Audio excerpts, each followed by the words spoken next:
Makuba as to how far we are with that program of the green cars and the green buses, because I think it was a good initiative on our part to demonstrate what is it that we can do as cities in the fight against poor air quality. Now, as it stands, the city has 43 licensed facilities that have been issued with the atmospheric emissions licenses. Today, we wish to call on all those who hold these licenses to partner with the city in ensuring that we all play our part in a sustainable management of emissions for the benefit of both business and the people of Johannesburg. It is important that all license holders comply with the prescribed legal emission standards in place to minimize the impact on the health of residents. The City of Johannesburg welcomes the initiative by the Gauteng Department of Agriculture, Environment and Rural Development. I think we have a temptation to say it's called GDARD. And we take out the E, which represents what we are about today, environment. We are pleased that with the initiative led by MEC Parkstown, you are recognizing facilities that perform exceedingly well in reducing their emissions through innovative technologies, best practice and commitment to sustainable production. As a city, we applaud the work under the leadership of MMC for Transport, MMC Makuba, and the JRA CEO on the improvements being witnessed today at the asphalt plant. This is one facility that used to generate a lot of air pollution, and complaints came from the surrounding businesses and communities. You are indeed, with your actions, affirming that Johannesburg is a city of firsts. Ikala la ichus. So lama la git. The recognition ikala la. Siabo. So we are a city of firsts. Whether we are a world-class African city of the future is a debate for another day. But these small actions are leading us to becoming a world-class African city of the future. Now, whilst we celebrate this recognition, we must, however, point out that the city faces a lot of other challenges, not only limited to air pollution, but we're also grappling with rapid urbanization, migration, and the mushrooming of informal settlements. All these factors place an increased demand on municipal services like electricity, waste removal, and public transportation, which have an impact on our air quality. Now, as a city, we are entrusted with the responsibility of managing air quality through the implementation of bylaws and awareness programs directed at both residents and business operators. This then means both businesses and residents are partly responsible for ensuring that they too play their part in keeping our city a safe city for all of us. As we observe this day, it is important to remind all Johannesburg residents that the improvement of air quality is dependent on all of us. It is mainly our actions that contribute to poor air quality, particularly in how we manage our waste, when we burn it and undertake industrial activities without the necessary technologies to limit emissions into the air. In closing, Program Director, I wish to appeal to all of the people of Johannesburg to collectively reduce incidents of illegal dumping and waste burning in our residential areas. We need to promote renewable energy sources in our households and ensure that where air pollution activities are identified, these are reported to the authorities. In observation of the International Day of Clean Air for Blue Skies, let us all take time to inform ourselves about the quality of air that we are exposed to.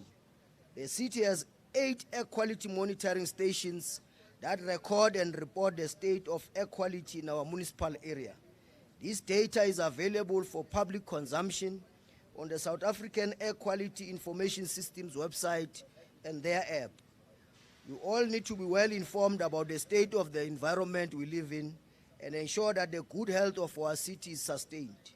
Let us remember that it all starts with you and I taking responsibility for our actions and our surroundings to maintain good air quality and a healthy environment. I think I understand now, a program director, because my wife and my son are both asthmatic. So when we are at home here in Johannesburg, there are no problems. But when we visit KwaZulu-Natal, because ukuyabaswa, then the problems start. So I think we can do more. When I go home next month, I must try and assist with asapegi parts. Thank you very much.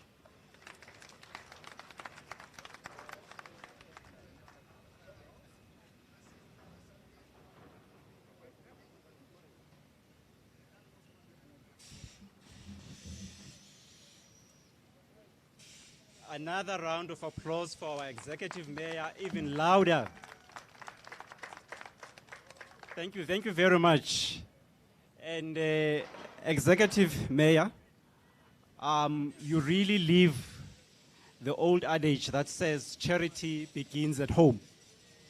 And this is what the GIR is demonstrating, that they will lead by example. And that is very important. And also just to concur with the executive mayor with respect to the commitment that he has put forward, that is not only for the city or for the province or even the national department alone to actually address the problems of air pollution. It's the responsibility of each and every citizen of this great city that we do our part. And every little bit counts. That part, I guarantee you. And the improvements that we seek and desire will only be realized if we all do our part. Thanks again, Executive Mayor, for those encouraging words. We are now going to be privileged to have the video, and I will request that we hand over to our engineers. Hopefully this time, technology will not fail us. Thank you very much.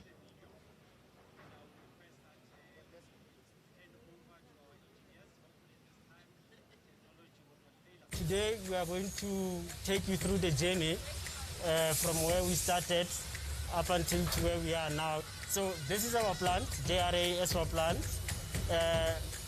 When our customers come, we go through the weighbridge first, even our materials. We've got a weighbridge where we record whatever is incoming, and therefore I'll show you the stockpiles where we stock our materials, and we call them aggregates at the plant. So in order for you to get asphalt, we mix aggregates and bitumen through our plant, and we mix them at the temperature of 160 to 165 degrees Celsius. These guys, they come to take asphalt. These are the guys you see on the street where they test the potholes and do resurfacing. So this is our team. This is a JRA depot, JRA trucks for JRA asphalt. Now this is our stockpiles. We call them stockpiles. So when material comes in here, the trucks will go and they will offload in different stockpiles for different materials. This are called aggregates. So I don't know if you have seen a front-end loader. This is how we now start the mixing process. The front-end loader, I'll show you, it's coming. It will come and scoop a bucket of material, and then it's going to charge the bins. So we'll show you where you start to charge the bins, and we'll take you through the process again. It's an easy way to do it, unlike if you had a long conveyor belt that is going to the other side, which is a lot of maintenance and a lot of everything. But now if you're using a front-end loader, he'll be throughout the day when he mix, he comes, he scoops, just like you see there, and then he's going to charge the bins. Before, we were using HFO. It's called heavy furnace oil. We are using it to dry our materials. The materials that we are taking here to the mixing drum. Now, heavy furnace oil is a crude oil product. Now, crude oil product, as you know, with diesels and petrol, they are contributing towards emissions, the CO, the carbon monoxide, as well as the sulfur. Now, we have moved away from using the crude oil products to gas. Now, this is where we store the gas. This is our gas storage for natural gas. So it's compressed natural gas. Hence you see it as a gas pack like it is. When you look at that plant, at the top there, the top deck there, it's screens. We have screens. So material that is coming in, it is going to be screened and segregated. So when it comes in, it goes through the belt. Now they mix up in this belt. This is a conveyor collector belt. You can also come this side. It's that material that you saw coming in, it is now coming out. So the operator on the control room, he knows how he should be mixing, how he should be running this. So they mix up here and they go through the conveyor belt. Now when they go through the conveyor belt, they are going through the mixing drum, the drying process. Let me show you the mixing drum. That is a mixing drum, but you are going that side so that you can see it proper.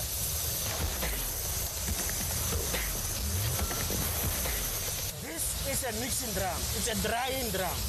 So that material that is coming in, we heat it up until a particular temperature, which is 160 degrees Celsius temperature, so that it can be able to blend and bond with the bitumen. Now, this is where it comes in. You can see also there's an exhaust fan. Now material, the dust that is coming out, it is trapped through the exhaust fan and it is coming through this. This is a back house. So this is where we filter and we filter the dust to make sure that it doesn't come out through the exhaust. The emissions, the requirements that we need to meet, there's maximum limits that we have to comply with in terms of PM10, which is particulate matter. And that is, for new plants, it is 50 milligrams per normal meter cube. For old plants, it's 120. With our previous plant, we were about 120. We were running around 490 something. So that was too much, which means we were polluting a lot with that system. Now with this system of using backhouse, we are even way below the 50, that is the maximum limit for new plants. We are at 5.69. So you can imagine from 480 something to 5.69. There's a significant difference. Then just to show you that the system of using backhouse is very efficient. The other thing that changed was that the mixing process was taking place in this one drum. We were mixing everything in one drum. We were using the flame, getting them from heavy furnace oil, which is also polluting. Now you mix bitumen together inside a very heated mixing drum. Now when the bitumen is a chemical product as well. So it will react, because of the heat, it will react with the heat. Also the HFO is emitting sulfur as well. Now they will go through, and remember, like I said, we're using the wet scraper. Now they will go through, then we start emitting chemicals as well. So we are not only emitting dust, but we're also emitting chemicals like your nitrogen oxide, your sulfur oxide into the atmosphere. And we're way above the limit. The limit for sulfur oxide was 1,000. So imagine at that time we were even at around 3,000. That was way too much. At the moment, with the new system of using gas instead of heavy furnace oil, which is crude oil, sulfur is below zero. So there's a significant change. There's also something called TOVOCs. Those are total volatile organic compounds. Those are odorless chemicals that comes out, that start evaporating at room temperature. With our own plant, because everything was happening inside here, we were also emitting them below the detection level, which was 50. At the moment, you can't even, when we start doing the test, they are below the detection limit. So there's a very significant improvement in terms of where we were until where we now. You may have seen the pictures of our previous plant. You can even see from the stack, just by merely looking from the stack emissions, you will see our smoke was grayish to blackish. That was because everything was mixed inside one component. But at the moment, this is only for drying purposes, and then the mixing process is taking place at another component that I'll show you just now.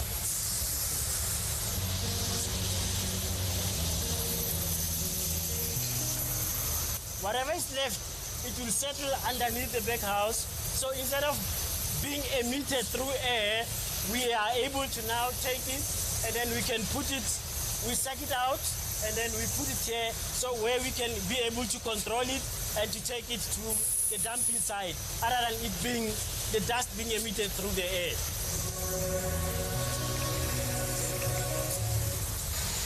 Now from the mixing drum there, after we dry the product, you can see here there's a component there. It is a bucket elevator. You can just go through him. These are our heaters. We call them heaters. Some companies use diesel to operate this. Now you can imagine diesel is also a factor in terms of emissions. So we are using gas throughout. Our burners are also using gas, just like our heaters are using gas, just like our burner. And this is our dispatch weigh bridge. I showed you the incoming weigh bridge where materials come in and the process where it goes on the mix. Now, when the product is done, these things, we call them the silos. We can store products for more than 48 hours because they are heated. Underneath, they are heated. So we can store this asphalt. We can produce it today. We can even come and collect it tomorrow at a very good temperature because our silos are heated. So there's the asphalt. Now this is going to the road. It's going to patch our Johannesburg roads. So hence we are saying to the community, we are coming, we are winning slowly. We are getting there. The potholes will be patched.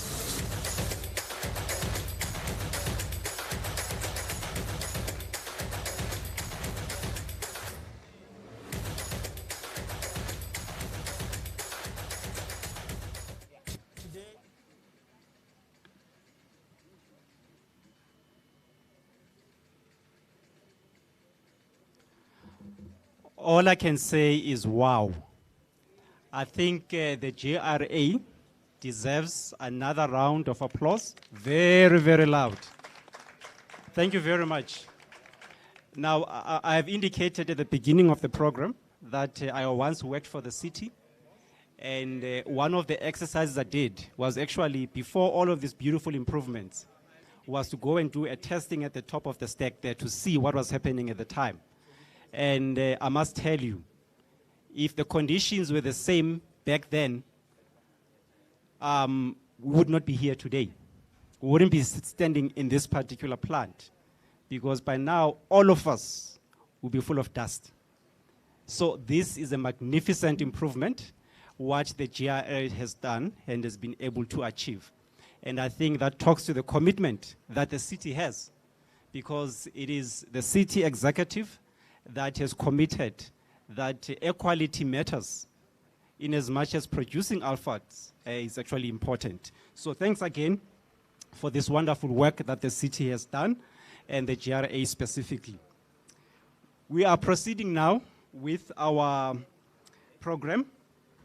Having seen this particular video, understood what the city has been able to achieve, we are going to have a vote of we are going to have a ceremony now to actually hand over this certificate. As you've heard from Mr. Mkwana, the city GRA specifically has been recognized for this particular reduction in emissions.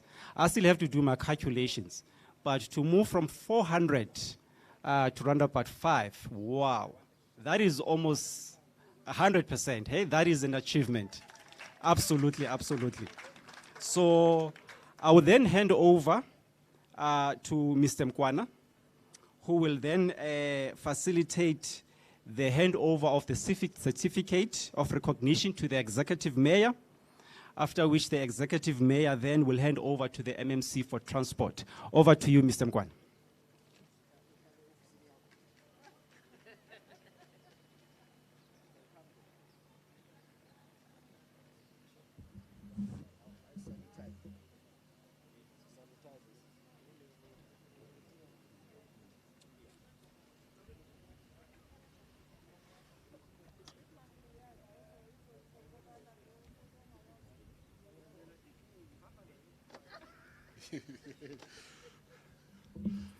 Executive Mayor, I was listening carefully, very carefully, because these recognition certificates don't come easy.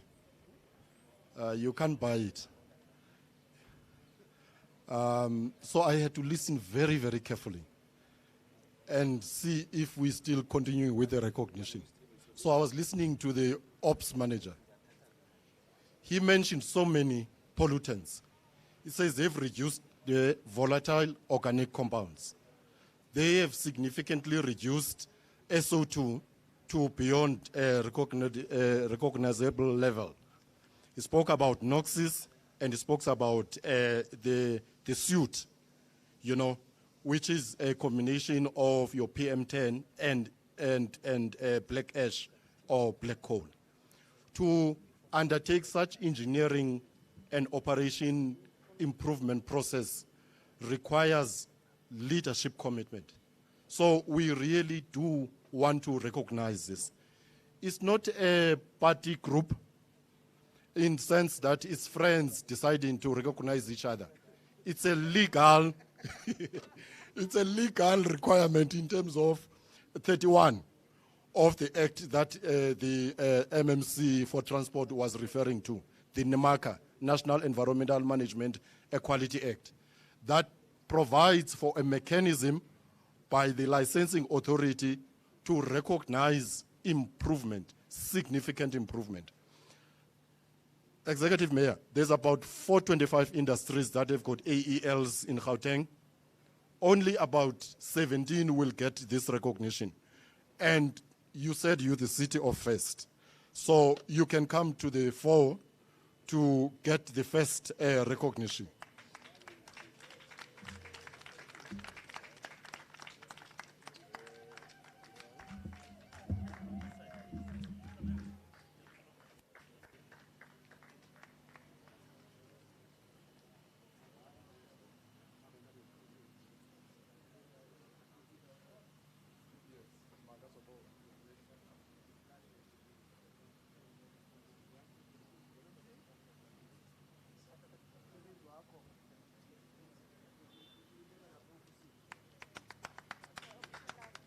Yes.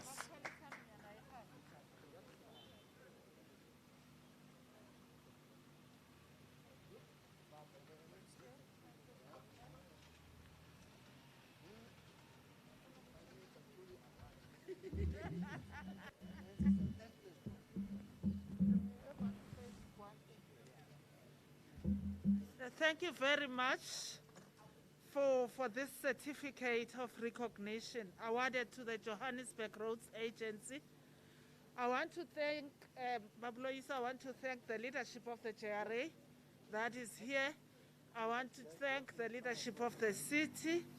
I want to thank the work that is happening between the Department of Transport and EISD, because there are a lot of initiatives that we are doing together. I know Mayor spoke about public transport. What contributions are we doing there? There is a lot of EM that is happening. Maybe you're aware that most of our buses right now are using dual fuel, because we want to get to the stage where we really get reduce our carbon emissions to zero, if it's possible. But I just want to say thank you very much. We'll have an opportunity for a photo shoot with my MMCs that are here in EM and the leadership of the JRA, including the board members that are here, and EISD. Thank you very much.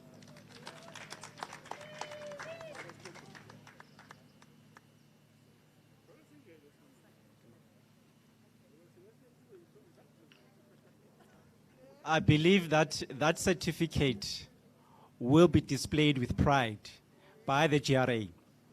And also talking to some of the employees of the GRA who I know very well in my days, let me tell you, they are extremely proud of the achievement that they have seen at this plant, the transformation that has taken place. And I think the recognition goes to all of the employees at GRA as well, and their commitment. Absolutely, absolutely. So we have another video that is ready for us. and I'm informed that everything is good to go, and that we can have an opportunity to just watch that video, and I'll return thereafter further with the program. All right. I've been advised by the powers that be that perhaps, and I must abide by the guidance, that perhaps let us then do a vote of thanks first, and then after have the video, and then I'll come back because there's an element of the tour for those who are here to actually see the plant itself. So for the vote of thanks, I would like to hand over to MMC for the Environment, Infrastructure, Services and Services Department, Councillor Mpho Moerane. Over to you, MMC.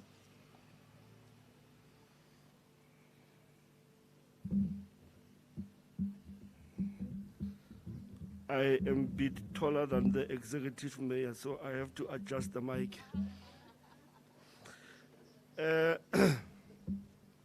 Executive mayor, where I stay in Alexander Township, we have an ambient air monitoring station that tells us the air we breathe is very clean. I check it on my app every morning, and I can assure you that in Alexandra, we have clean air. Maybe you should move to Alex.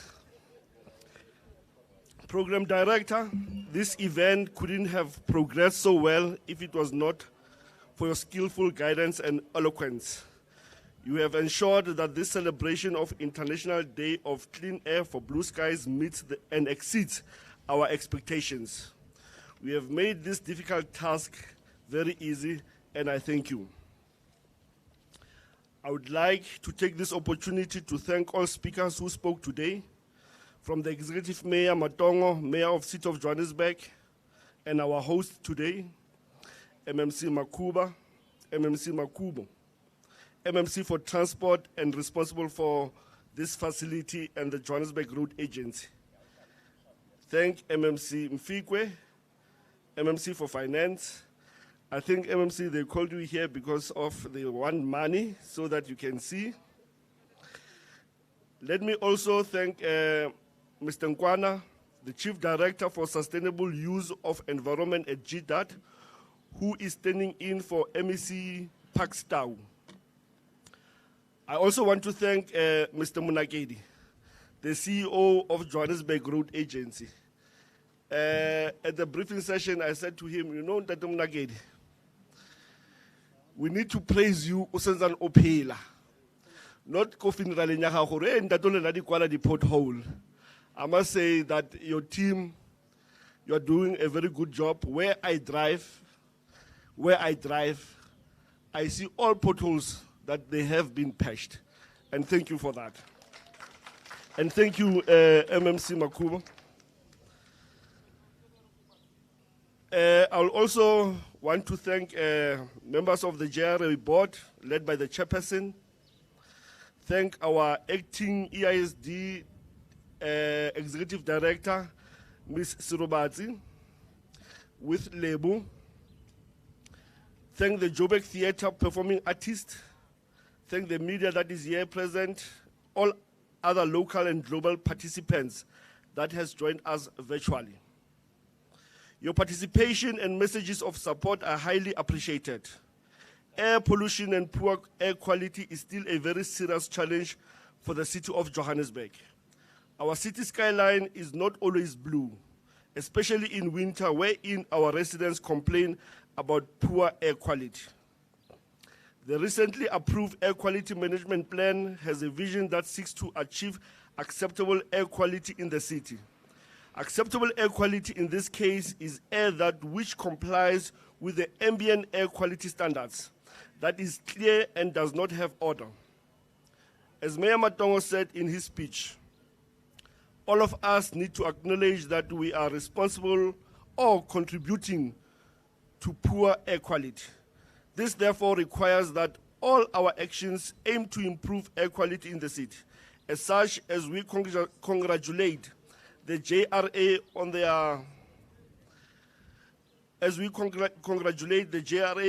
on their recognition Let me also call upon all industries in the city to take all necessary measures to reduce emissions from their facilities so that they can also be recognized for their efforts to improving air quality in our city. I wish to also reflect on a basket of measures that the industry and the public can also undertake. These measures to adopt cleaner technology mechanisms for managing our waste, avoiding illegal waste burning, using public transport more, and also adopting renewable energy sources where possible. We need to work as a collective towards achieving this healthy air and healthy planet, not only for us, but for future generations. In this regard, let me appreciate the role played by various departments in organizing the event. I wish to thank the EISD for leading and making this day possible, the JRA, the city's marketing and communications department, our Joburg Theatre, and all other departments. I would also like to appreciate those of you who participated in this program virtually. Please go out there and be champions for our clean air quality. With these few words, I declare this event closed, but not closed because there is a video. And I would like to thank Mr. Program Director for a job well done in directing today's program. I thank you.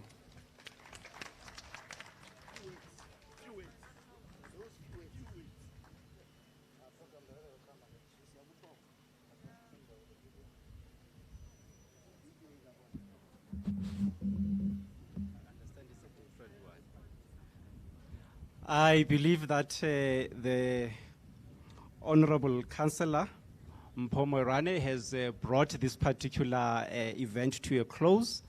And also from my side as a program director, I would like to thank all the participants for their contribution, ensuring that we stuck to the program and to the time. Thank you very much. From my side really is to say, you will have to have people come here to do benchmarking here. Other asphalt operators, they need to come here and do benchmarking. This is one of the best I have seen. And also to note that for those who are joining us online, there is also going to be a tree planting exercise that will be done here, also as another additional contribution in terms of addressing air pollution and climate change. So thank you very much. We'll now have the video.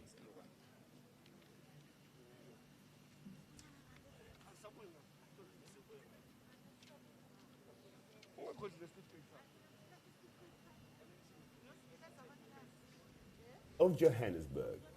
Born from the 1886 gold rush, the city has never stopped growing.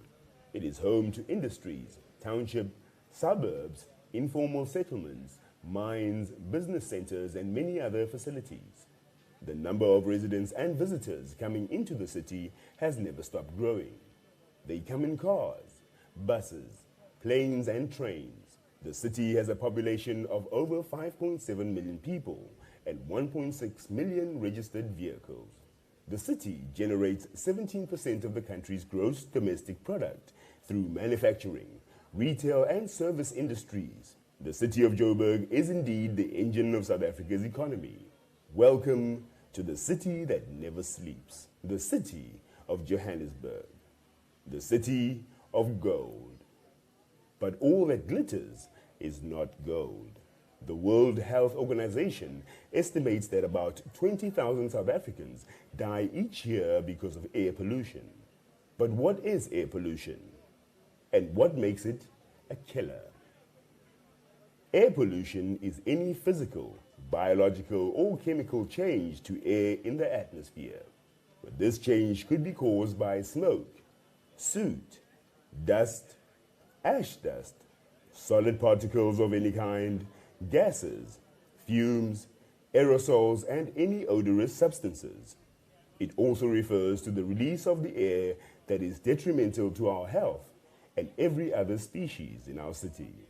Air pollution originates from dust. Okay, can I just quickly indicate smoke from wood, and that the bonfires, tour and emissions from will only industries and be for select dignitaries at this point in time. So that's the request I would like to make. Thank you very much. industrial emission. At the end of the day, We are all causing and being affected by air pollution one way or another.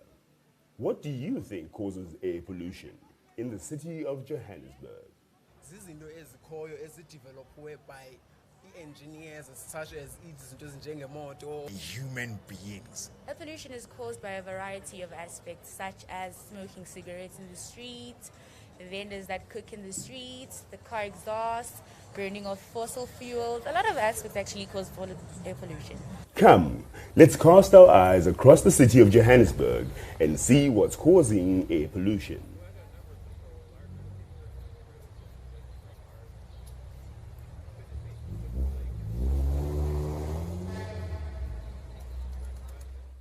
Power stations and factories, manufacturing industries and petroleum refineries all cause air pollution as they operate daily. Burning fossil fuels like coal, gas and oil causes the release of large amounts of sulfur dioxide, carbon monoxide, hydrocarbons and organic compounds into the air, reducing the quality of our air. Mines also contribute to air pollution through mine dumps, ore handling, drilling and blasting. As this happens, dust particles and chemicals are released into the air. Vehicles and aeroplanes also contribute through exhaust fumes from engines that contain several pollutants such as carbon monoxide, nitrogen oxides and other compounds. We burn coal, wood and paraffin while we cook at home or we cook on the roadside for business. This burning produces sulfur dioxide, carbon dioxide, carbon monoxide and particles. Cleaning products and painting supplies also emit toxic chemicals and cause air pollution. The way we dispose of our waste also contributes to air pollution in our city. The burning of refuse, tires and other plastic containers that have droplets of chemicals or oils contribute to poor air quality. But why should we be worried? Why should we care? After all, it's just air. When you bring all those emissions together, we create a never-ending time bomb. Air pollution causes respiratory and heart problems. Those who already have pre-existing respiratory conditions, such as asthma and pneumonia, suffer the most. It also causes serious health problems such as cancer, reproductive complications, and birth defects. Some air pollutants are also potent greenhouse gases such as methane, black carbon, and ground-level ozone. The increase in these emissions in the atmosphere causes global warming. Air pollution also leads to acid rain, which is a harm to our skin, animals, aquatic life, vegetation and trees, and also corrodes buildings and metals. The high amounts of nitrogens in these pollutants also affects our dams and rivers by creating algae that affects fish and plants. Air pollution also assists in the damage of the ozone layer in the atmosphere, which allows harmful rays from the sun to reach Earth, causing skin and eye-related cancers and other health problems. Can anything be done, or are we doomed to die of respiratory diseases? It all starts with knowing. The power of knowing opens our minds to understanding what causes air pollution and how we can reduce or stop it in some cases. You and I, as residents of the city, must know what air pollution is and what action can be taken to reduce or prevent air pollution. We must be advocates of renewable energy and speak up against those who pollute our air. Here are some everyday steps to take to improve the quality of our air. Be eco-mobile. Walk or ride a bike for short and medium trips. Use public transport or try carpooling with others. A full bus means fewer vehicles on the road. Get your vehicle serviced frequently. A serviced vehicle reduces emissions. Prevent and report uncontrolled and unauthorized felt fires. Reduce the use of coal and fireplaces and try to use renewable resources like solar energy. Turn off lights and appliances when they are not in use. Buy fewer things that are manufactured by using fossil fuels. Plant more trees. Avoid biomass burning. Avoid letting your car die. turn off the engine while waiting at a drive-thru, or better yet, park and go inside. Plan and combine errands and trips so you can limit cold starts. Eliminate all outdoor burning. Do not burn leaves, wood or trash, mulch or compost yard waste. Promote better storing and collection to avoid waste overflow, which encourages the burning of waste. Avoid roadside burning. Fires that are made on roadsides, either to cook meals, roadside mealies, or for warmth during winter, contribute to air pollution. Lastly, do not burn tires and cable for metal recovery. It is the responsibility of all of us to report air-polluting industries or individuals to city authorities. You might be asking yourself, but what is the city of Johannesburg doing to reduce air pollution? The city has developed air quality strategies and is always strengthening its enforcement capacity to deal with those that violate regulations and bylaws for air quality management. This is all in line with the city's air quality management plan, which set out to achieve a vision of acceptable air quality levels in the city, where acceptable air quality is defined as that which complies with National Ambient Air Quality Standards, or NAAQS, supports an environment fit to live in for our communities, is odorless, and looks clear. In order to prevent air pollution, we have to follow how much air pollution is currently affecting us. The city of Johannesburg has 8 monitoring stations that record pollution levels. These stations capture the quality of air on a daily basis, and the information can be accessed through a SAAQIS app and on the website, which is saaqis.environment.gov.za. These tools give live air quality statistics from good to poor. Members of the public are encouraged to make use of such tools, especially if one is asthmatic or has any other respiratory conditions. If the air quality is poor, you can protect yourself by staying indoors or wearing a respiratory mask to avoid exposure. Improving air quality requires a partnership between the public, businesses, and government.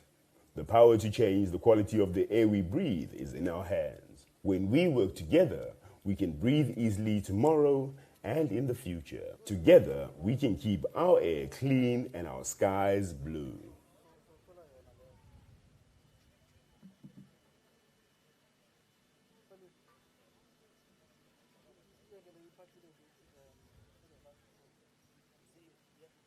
The economic hub of South Africa, the city of Johannesburg,